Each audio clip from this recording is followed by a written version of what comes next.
Hey, it's John again, playing Immaculate Grid, reeling from a loss yesterday, and not just the Brewers, but also not being able to come up with an athletic who played his whole career with just the Athletics, other than Mike Cunningham, which is just a name I memorized for no reason other than to have it for Immaculate Grid, but I didn't come up with a second name, and so I threw out Home Run Baker, which I knew he played for the A's. Won a couple World Series with the A's, but he played like several years with the Yankees, or maybe it was even the Highlanders and then the Yankees. I don't know, something like that. Even like overlap with Babe Ruth, which I didn't picture those people being on the same team at the same time. Never had any idea. So, but that's just kind of the nature of the A's, is that people leave. They don't. They're not known for making long-term commitments to their players. So. All right. Well, it's also grid number 431 today, which is the number of home runs hit by Cal Ripken Jr., most ever by a short, I think whatever number he did have, which is he played the last several years of his career as the third baseman, but I believe he is still the all-time leader in career home runs by a shortstop at the shortstop position.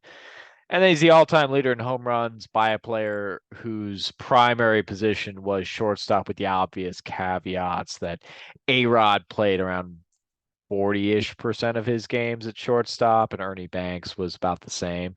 Um, A-Rod, of course, moving to third base. Banks played a lot of the second half of his career over at first base, but still, those things all work in Ripken's favor, and he is by WAR the best shortstop since Honus Wagner, which is a pretty cool thing that I think people don't talk enough about. People talk about the streak, but people don't talk about just how good he was at baseball. He's with over 90 WARs, multiple time Gold Glove winner, two-time MVP, just incredible player. So here's to you, Cal. Let's share the screen and let's play Immaculate Grid. Hit and play, hit and go. Oop, there we go. Now I'm hitting go, away I go. All right. I'm sure Frank Thomas was an all-star. And Ozzie Guillen was a frequent shortstop. And Albert Bell played the outfield. Only for a couple years, though. All right. Let's see, an all-star over here, Sammy Sosa. And we can get Javi Baez here. If we spell his name right. Javier Baez. Yeah. And then for outfield, how about Jason Hayward? Yep. All right. Now we need some people who play the Negro Leagues. Jackie Robinson. Work there. Do I have a shortstop? Actually, yeah, let's go Willie May. Let's go Don Newcomb. He had to have made an all-star team. Jackie Robinson played shortstop in the Negro Leagues. So that'll work. And then oh shoot, I went over. I was trying to be I could maybe have been a little bit more cute with this one, but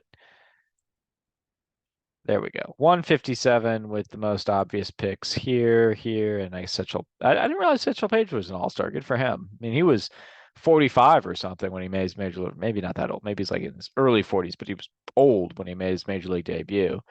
Um, which is part of why I think that factored into Branch Rickey not wanting. He wanted the player to be, established, but I think um, not to be someone who was not going to be there for the long haul. Of course, Page played a while. Like he played 7 years or something in the big leagues. So, and by big leagues, I mean the American League, because the Negro Leagues are major leagues. So, let's see here. We had Baez, we had Sosa, we had Frank Thomas. I think I had Sosa over here.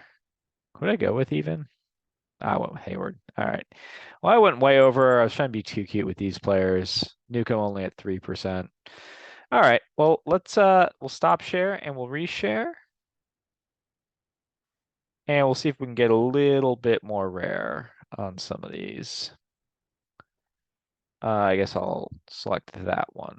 That's right. I did a restart. I was trying to get the it's a docking station situation. That's why I was showing the other view. I was showing like facing this way, and the docking situation is just I have like a very basic docking station that's not compatible with my work laptop, and I have uh uh a uh a work docking station that's not compatible with my uh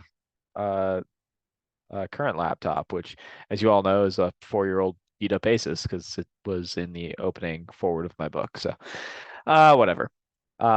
It's just a little bit of extra setup, but it doesn't increase the production value. Don't worry. This will never be nice. All right, let's play. Let's play. And let's think of some people who will work here. Shortstop. I'm gonna go with Milwaukee Brewer great Jose Hernandez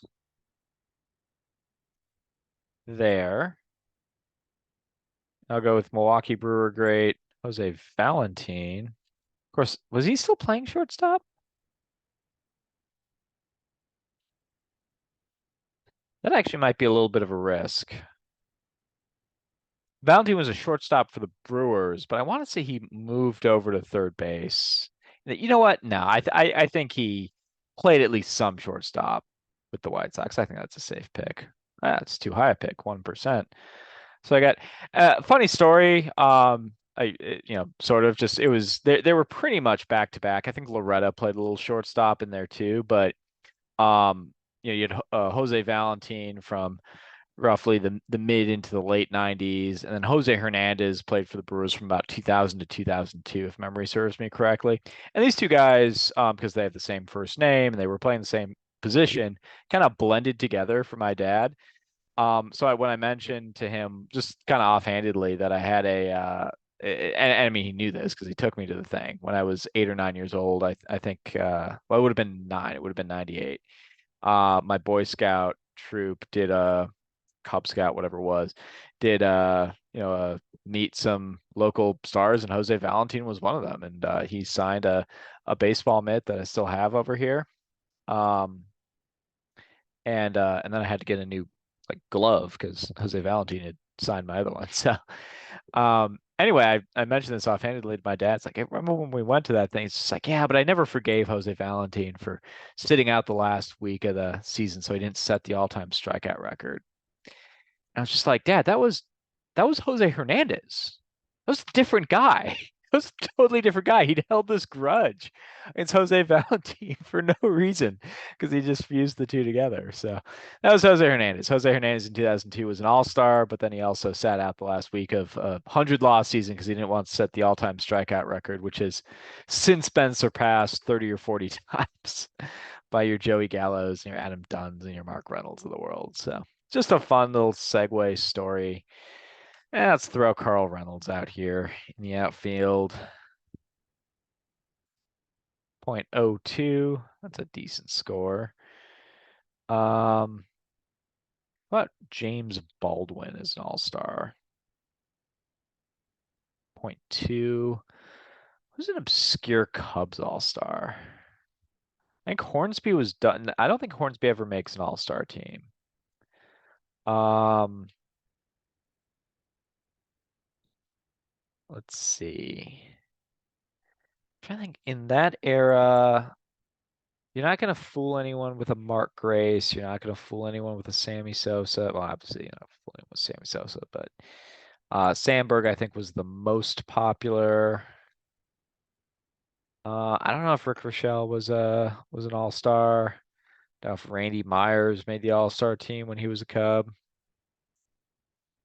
Um, about like Morandini or Gaetti. I don't think Henry Rodriguez was making all-star teams. Um, Maybe we go all the way back out to Hank Sauer, 1952 NL MVP. He had to have made an all-star team, right? He does. He's another point two.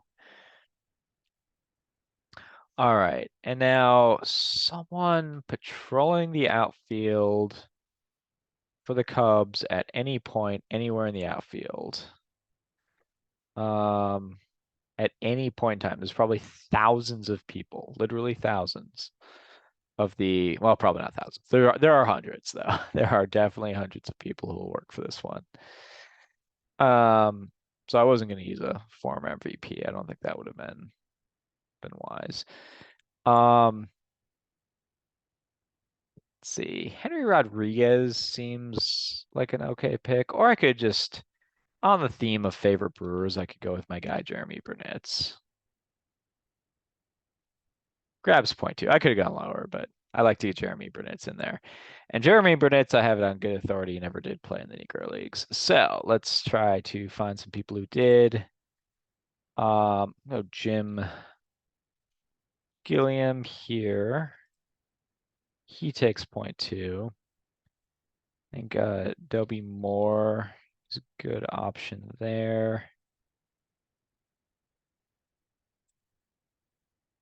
And I believe, gosh, I'm pretty sure on this one, and I want to use him because with the announcement that MLB, Baseball Reference had already done this, but with the announcement that MLB has moved, has formally incorporated Negro League statistics against Major League statistics, um, with some interesting, there's some interesting rules around, like they seem to waive the plate appearance requirements because, of course, it's these guys didn't get to dictate how many games they played. But they, most of the rate stats were in inferior stats. So I think they waived some of those requirements, as I understand it. Anyway, I believe the last player to officially hit 400 is no longer Ted Williams. Josh Gibson did do it more recently, but of course he was a catcher. But I believe the most recent person is a gentleman named Artie Wilson. I'm going to put him in because I believe he played the outfield. I'm like 95% sure he did. He did not play the outfield. I got that one wrong. All right, we're going to find out where Artie Wilson played. I had him as an outfielder in my head, which was obviously wrong. He was a career shortstop, only ever played shortstop. And and I think there's probably a caveat here is that he played 29 games, or he didn't just play 29 games. So you're saying the 433, the 500, but you go here to the Birmingham Black Barons, which of course was also a team that Willie Mays was on. I don't know if it was this year though. No, it was this year. Okay. They played a lot more games. This is just what they had recorded. So who knows what Artie Wilson's actual batting average is, but he was a career shortstop, so I had him wrong. I wonder who I was thinking of. There was another 400 hitter in there. I don't think it was Heavy Johnson. I think Heavy Johnson was a first baseman. I think I've played that successfully before. Nope, he played the outfield a bit. I should have gone Heavy Johnson. Back-to-back 406 seasons. And that actually is legitimately over the course of a full season. 166 games, 406 with 184 RBI. Go Heavy. You should really be in the Hall of Fame. All right, well, I'll take the L on this one for not knowing what position Artie Wilson played, but I wanted to play him just because I should have played him for shortstop instead of Dopey Moore. Anyway, thank you so much for playing. I'll get this uploaded. I think I'm on like 3 straight fails in a row, so I got to turn that around. But at least I got my webcam turned the right way. Anyway, thanks a lot for playing, and we'll be back at it tomorrow. Peace.